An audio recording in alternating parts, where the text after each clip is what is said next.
नेपाल एउटा सुन्दर भूगोल हो, जुन भूगोलभित्र विभिन्न प्राकृतिक सौन्दर्यताले भरिपूर्ण भएका विभिन्न ठाउँ, गाउँ र बस्तीहरू रहेका छन्।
जसमध्ये मध्य प्रदेशको राजधानी जनकपुर धाम एवं जानकी माताको जन्मभूमिदेखि उत्तर पश्चिम 26 किलोमिटरको दूरीमा पूर्व पश्चिम लोकमार्गमा अवस्थित धनुषा जिल्लाकै तामाङ समुदायको सबैभन्दा बढी जनघनत्व भएको र अन्य समुदाय न्यून रूपमा रहेको पूर्वमा ढल्केवर, पश्चिममा लालगढ, उत्तरमा खारसाङ्गे डाँडा सामुदायिक वन र दक्षिणमा कुसुम बिछ्यौना यति 4 किल्ला भित्र रहेको साबिक बेगाडावार गाविस वडा नम्बर 4 हाल मिथिला नगरपालिका वडा नम्बर 8 स्थित सुन्दर जमुनीवास गाउँको चोकदेखि उत्तरतर्फ 2 किलोमिटरको दूरीमा रहेको प्राकृतिक सौन्दर्यले भरिपूर्ण भएको खारसाङ्गे डाँडा सामुदायिक वनको दक्षिणी पूर्वी भागको अनाडी खोला नजिकै रहेको चौरमा अवस्थित रहेको छ।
शीतल गुम्बा विक्रम सम्वत 2022 सालमा स्थापना भई प्रचलित कानून अनुसार नेपाल सरकारको संस्कृति पर्यटन तथा नागरिक उड्डयन मन्त्रालय अन्तर्गतको बौद्ध दर्शन प्रबन्धन तथा गुम्बा विकास समितिमा मिति 2066 साल 4 को महिना 16 मा दर्ता नम्बर 1515 मा दर्ता भएको बौद्ध धर्मको धार्मिक स्थलको रूपमा रहेको छ।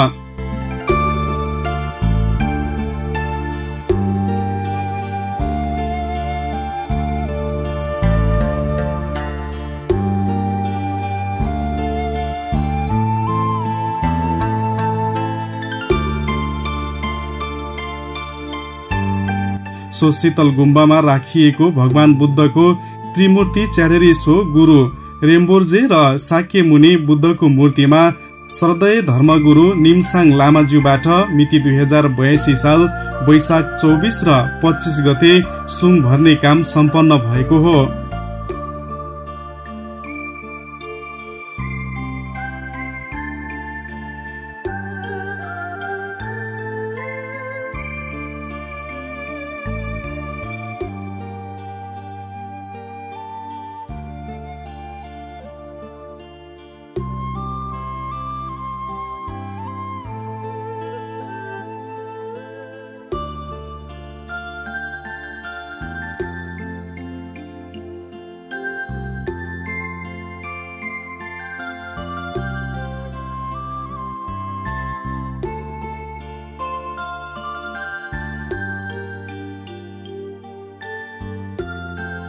साथै प्राण प्रतिष्ठा राख्ने 72 चक्लीको वाङ पूजा र वैशाख पूर्णिमाको बुद्ध जयन्तीको विशाल धार्मिक कार्य मिति 2082 साल वैशाख 29 गते गरिएको कार्यको लागि शीतल गुम्बा व्यवस्थापन समितिको आयोजनामा युवा सरोज थिङ लामाको संयोजकत्वमा स्वदेश तथा विदेशबाट आर्थिक रकम संकलन गरी बौद्ध दर्शन प्रवर्धन तथा गुम्बा विकास समितिको केन्द्रीय सदस्य विश्व स्याङतान ज्यूको प्रमुख आतिथ्यमा र धर्मगुरु सहित 22 जना लामा गुरुहरूको साथै गाउँको सम्पूर्ण आम समुदायको व्यापक सहभागितामा सभ्य र भव्य रूपमा र्याली र लामा नाच गरी हर्ष उल्लासको साथ सुसम्पन्न भएको हो।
लासो फ्याफुला नमस्कार। शर्मिला मोक्तान शीतल गुम्बाको उपाध्यक्ष। यस बुद्ध जयन्तीको पूजा सम्पन्न गराउने मेन हात भनेको सरोज लामाको हो। सरोज लामाले चाहिँ देश विदेशबाट रहनु भएका मेरा दाजुभाइहरूलाई चाहिँ कसरी गराउनु पर्ने, के गरी पूजा गराउनु पर्ने भनेर उहाँले सल्लाह सुझाव लिनुभएर उहाँले चाहिँ सरोज लामाले चाहिँ भन्नुभयो वाङ र मूर्तिमा चाहिँ सुन भरिएको छैन। सुन नभरेको कारणले चाहिँ हाम्रो गाउँघरमा क्षति हानि नोक्सानी भइरहेछ भनेर चाहिँ उहाँले चाहिँ सल्लाह सुझाव दिनुभएर युवा केटाहरूले पनि ल ठिकै छ, अब हानि नोक्सानी क्षति पूर्ति भइरहेछ भने हामीहरू सबैजना मिलेर चाहिँ बुद्ध जयन्तीको ठुलो पूजा गरौँ भनेर चाहिँ उहाँहरूले चाहिँ पैसा सक्दो आफूले सक्दो आफ्नो कमाइ अनुसार क्षमता अनुसारले कसैले 20,000, कसैले 17,000, कसैले 18,000, कसैले 5,000, कसैले 10,000 जस्तै 3,000 यस्तै गना पूजाका लागि उहाँहरूले चाहिँ दिनुभएर अनि त्यति मात्रै त्यो पैसाले पनि नपुगेको हुनाले हामी समितिहरू पनि छलफल गऱ्यौँ र अनि हामीले गाउँघरमा गएर पनि चन्दा उठाउँ भन्ने चाहिँ धारणा राख्यौँ र गएर चाहिँ हामीले जम्मीवास आमभाषीमा गएर पनि हामीले चन्दा उठायौँ।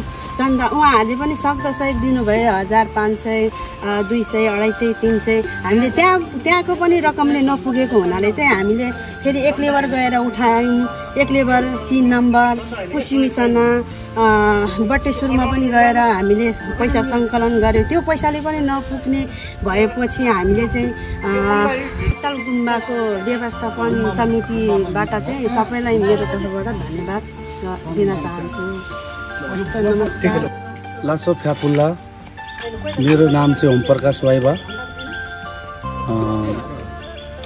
धनुषा जिल्ला, मिथिला नगरपालिका 8 जमनिवास। यो शीतल गुम्बा व्यवस्थापन समितिको सचिव पदको नाताले गर्दा केही एउटा कुरा राख्न चाहन्छु। यो बाहिर जति पनि मेरा दाजुभाइहरू बस्नुभएको छ र उहाँहरूले सहयोग गर्नुभएकोमा र साथै यहाँका आमवासी घरगाउँका अभिभावकहरू लगायत सङ्घ संस्थाले सहयोग गर्नुभएकोमा धेरै धेरै धन्यवाद भन्न चाहन्छु। नमस्कार। लासो फ्याफुल्ला, नमस्कार। म विशाल थिङ तामाङ, यसै धनुषा जिल्ला मिथिला नगरपालिका वडा नम्बर 8 जौनिवासको स्थानीय बासिन्दा र मेरो पेसा चाहिँ म वन सेवामा काम गर्छु। डिभिजन वन कार्यालय मरिन सिन्धुलीमा वन अधिकृत रूपमा काम गर्छु र सौभाग्यवश आज यस 2569औं बुद्ध जयन्तीको अवसर र शीतल गुम्बामा लगाएको यो विशाल कार्यक्रममा सहभागी हुनु पाउँदाखेरि म अत्यन्त आफूलाई खुसी र गर्वले एकदम राम्रो महसुस गरेको छु। र सर्वप्रथम यो बुद्ध जयन्ती 2569औं वैशाख पूर्णिमा बुद्ध जयन्तीको सम्पूर्ण महानुभावहरूमा चाहिँ विशेष हार्दिक शुभकामना व्यक्त गर्न चाहन्छु। र हाम्रो यस शीतल गुम्बाको चाहिँ 2022 सालमा स्थापना भएदेखि चाहिँ 2066 सालमा चाहिँ विधिवत रूपमा दर्ता भएको देखिन्छ र हालसम्म यो गुम्बा स्थापनादेखि गुम्बा निर्माणदेखि यो मूर्ति स्थापना राख्नेसम्मको चाहिँ हाम्रो संस्थापक चाहिँ कार्य समितिको अध्यक्ष स्वर्गीय मेघबहादुर बन्वनजीको चाहिँ नेतृत्व, त्यति बेला संस्थापक कार्य समितिका सम्पूर्ण टिमले चाहिँ अहोरात्र खटेर चाहिँ यो किसिमको भौतिक संरचनाहरू निर्माण गरेर यस गाउँलाई चाहिँ जिम्मा दिएर जानुभएको छ।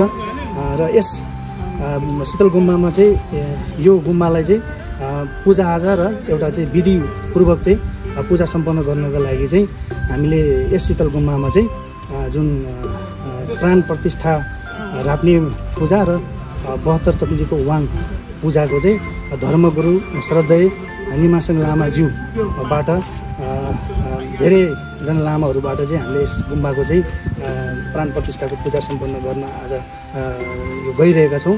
र सन्दर्भ चाहिँ ठ्याक्कै 2569 बुद्ध जयन्ती परेको हुनाले गर्दाखेरि 2569 बुद्ध जयन्तीमा पनि चाहिँ तमाम जौनिवासवासी सम्पूर्ण चाहिँ आमा बुवा दाजुभाइ दिदीबहिनीहरू सहभागी भई यस कार्यक्रमलाई चाहिँ सबैजना हर्ष उल्लासका साथ हामी सबैजना सहभागी भएर मनाइरहेका छौँ।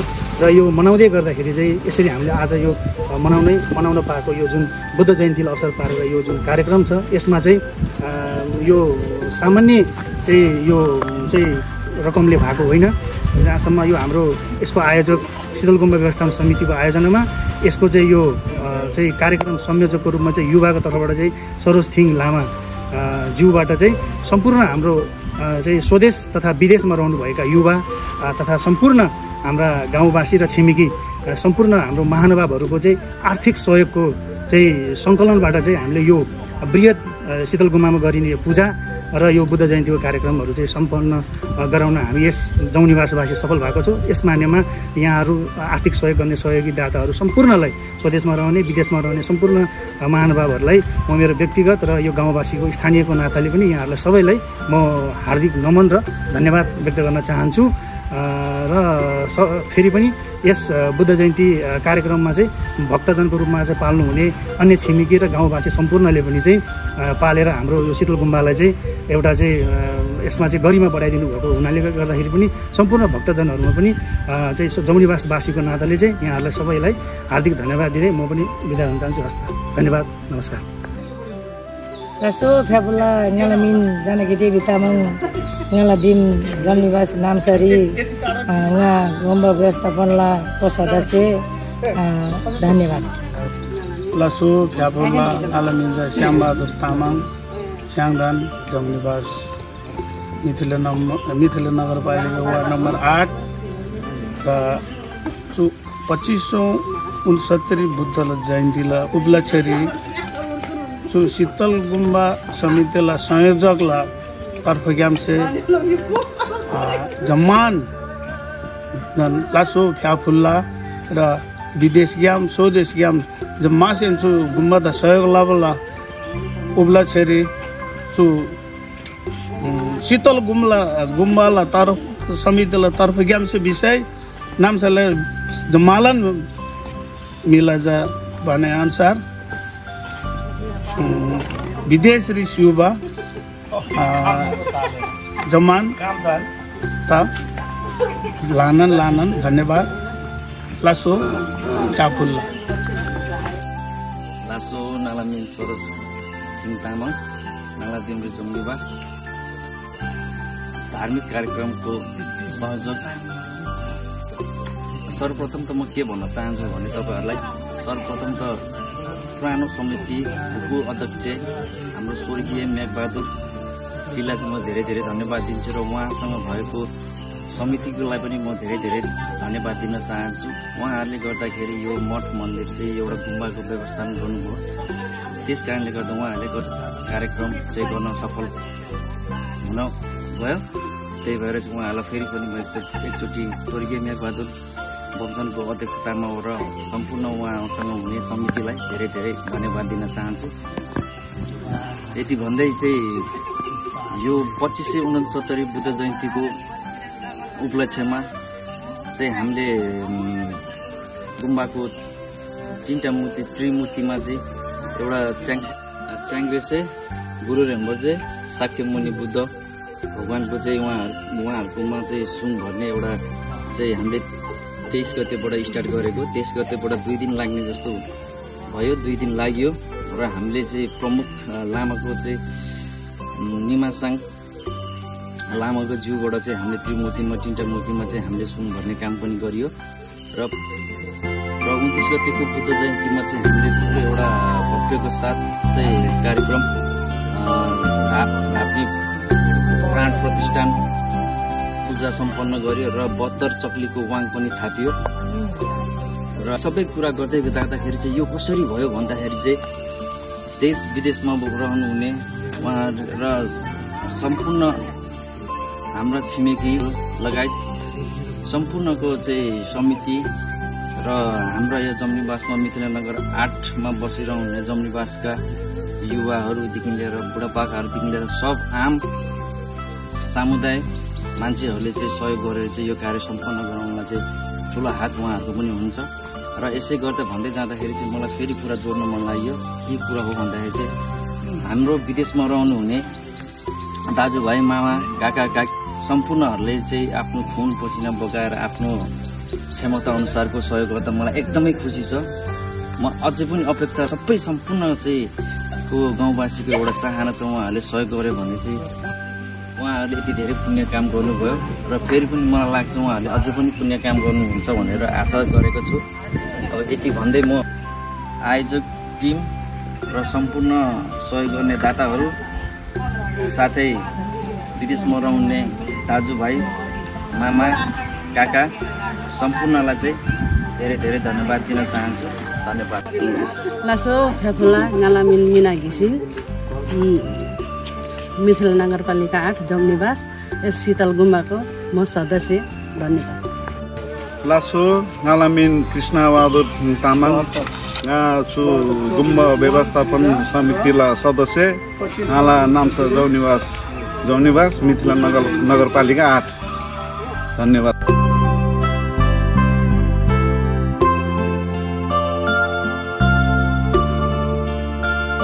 शीतल गुम्बा व्यवस्थापन समिति र कार्यक्रम संयोजक युवा सरोज थिङ लामाले यो धार्मिक तथा पुण्यको विशाल कार्यक्रम सम्पन्न गर्नको लागि स्वदेश तथा विदेशबाट आर्थिक रकम सहयोग गर्नुहुने सम्पूर्ण स्थानीय युवा तथा अन्य सबै सहयोगी दाताहरू लगायत यस कार्यलाई सफल पार्न दिनरात खटी सहयोग गर्नुहुने गाउँको सम्पूर्ण महानुभावहरूलाई विशेष हार्दिक आभार प्रकट गर्नुभएको छ।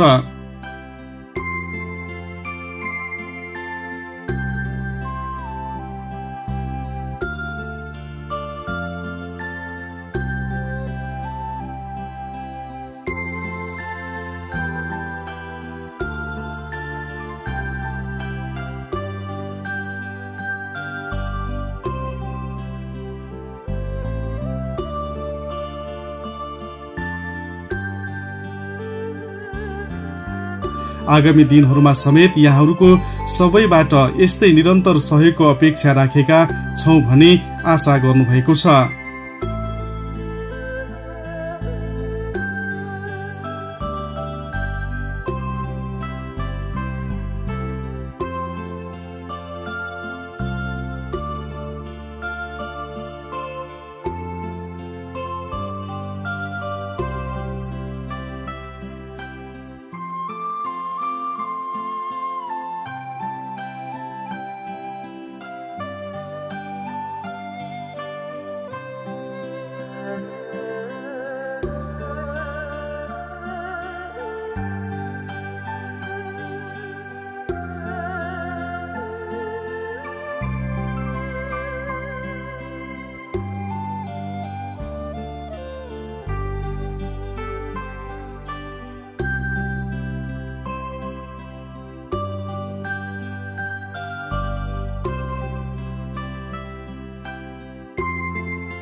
यो स्थललाई राज्यले व्यवस्थापन गरिदिने हो भने पर्यटकीय स्थल सम्पन्न हुने थियो।